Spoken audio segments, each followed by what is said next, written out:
Hai, Assalamualaikum. Dalam video kali ni Dila nak buat ayam bakar mayo ataupun mayonis lah kan. Ni sebenarnya Dila bawa balik pasar. Jadi ayam banyak dah cuci. Yang ni dah tambahkan halia dan juga bawang putih dia ditumbuk. Masukkan mayo. Yang ni sebut cili. Sikit je garam nak bagi rasa. Letak kunyit sikit.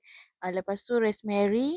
Dah, lepas tu sos tiram. Yang ni Dila jarang pakai sos tiram. Sos tiram Dila pun dah berkulat. Tapi tak apa, kita buka sos tiram yang baru. Gaulkan dia sampai rata. Dah, lepas tu perap. Simpankan dalam peti. Dila sekarang ni sejak-sejak dah tak ada berniaga ni, banyak betul masa terluang. Jadi kita buat video lah Dila perap lebih kurang dalam 5 jam kot. Yang ni sebenarnya video semalam tau. Lepas tu dalam bekas yang sama Dila ada kentang. Tapi boleh gantikan dengan keledek ataupun apa-apa yang brokoli pun boleh. Lepas tu tambahkan sedikit minyak. Sebabnya kita tak nak nanti bila bakar dia jadi kering. Dila bakar guna oven tau. Suhu 250 darjah Celsius lebih kurang dalam 18 minit. Dila tak bakar dia sampai hangus. Cukup dia masak dan juicy kat dalam dia. Lepas tu boleh hidangkan.